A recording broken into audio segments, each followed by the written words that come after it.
iyadoo weli socdo dagaalka ka dhanka kooxda Daesh ee ku dhumaalaysanaya buuraleyda caalamiska ee gobolka Bari ayaa waxaa weli halkaasi ka jira duqeymaha dalalka shisheeye ay ka geysanayaan halkaasi. Puntland ayaa bayaan ay soo saartay waxay ku sheegtay in toddobaadkii u dambeeyay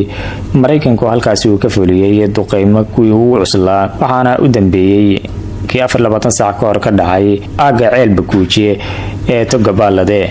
duqeymaha ay fuliyeen saaxiibada Puntland ee Mareykanku uu taageero howlgalka cirka ah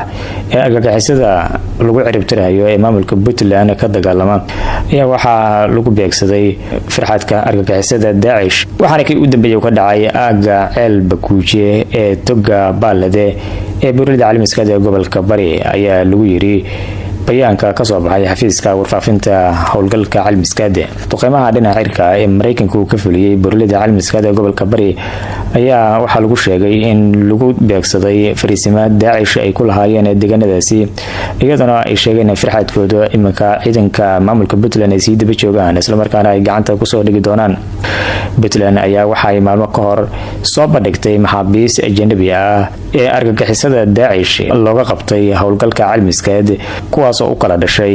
dalalka Turkiga, Sacuudiga, Itoobiya, Morocco, Yemen, Syria iyo waliba Tanzania.